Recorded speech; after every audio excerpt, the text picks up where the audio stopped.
again at GenCon 2012. We're currently in the Armorcast booth, and we've stumbled across Clint Staples here. He's one of the sculptors for Armorcast, and he's been gracious enough to give us some words. So, hi, how you doing? Pleasure meeting you. Likewise. Awesome. For starters, how did you get affiliated with Armorcast?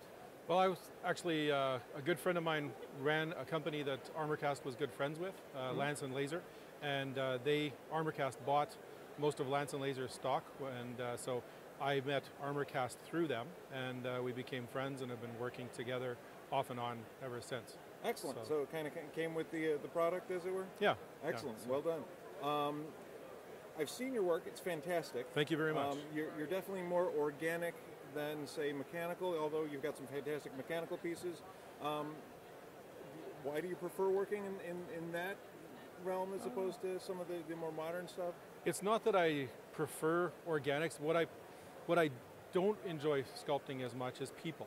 I like doing monsters. I've done actually quite a lot of science fiction, but I haven't got a lot of pieces to show for it. The companies that I've done them for have been slow to get me copies, so you don't see them in my display. But the things I really enjoy sculpting are things like monsters. That's what really floats my boat. So, yeah, you gave me a sneak peek on some of your fish, and they are amazing. Yeah, that's what I really get off of. So. Yeah. So how long have you been doing this? About 16 years. But about 13 years ago, I lost an eye, and so I had to sort of relearn a lot of stuff. Because not having depth perception makes it's a different discipline. Everything is a lot more tactile because I can't see the depth. That would explain the more organic aspects to it. Right. Excellent. And what got you started in sculpting? Well, I used to paint figures a lot, and I used to enjoy wargaming and stuff like that, role playing, and still do. But I very often would see a model that was almost right, and so I'd start converting it. I wanted to do something else that everybody does, converting guns or weapons or that kind of thing. And so the more I started doing that, the more I enjoyed it. And finally I realized that very often I was resculpting about a third or a half of the model. And so I realized that it was about as fast to start sculpting the whole model from scratch.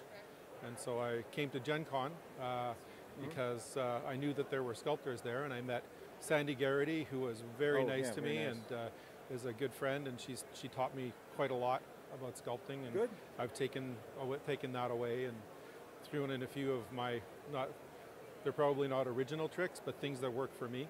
Right. So I guess I have a style of my own to a degree. Absolutely. Are we looking for any new and exciting miniatures coming from you? Oh, definitely. Yeah, I'm slowly putting together a range of sort of organic-looking robots. You probably saw one in the case. Picked up two already.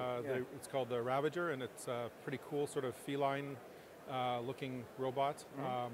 And I've got another one that's in a similar vein. It's kind of like a small raptor, but with a chainsaw for a head. That kind of stuff. Yeah, looking forward to that. Okay. But doing some more monsters, definitely doing some more stuff for Armorcast. They've got a number of projects that are coming. I've been doing some of their post-apocalyptic figures recently, and we have more plans to do that. I won't say any more about that because you can talk to Armorcast about that.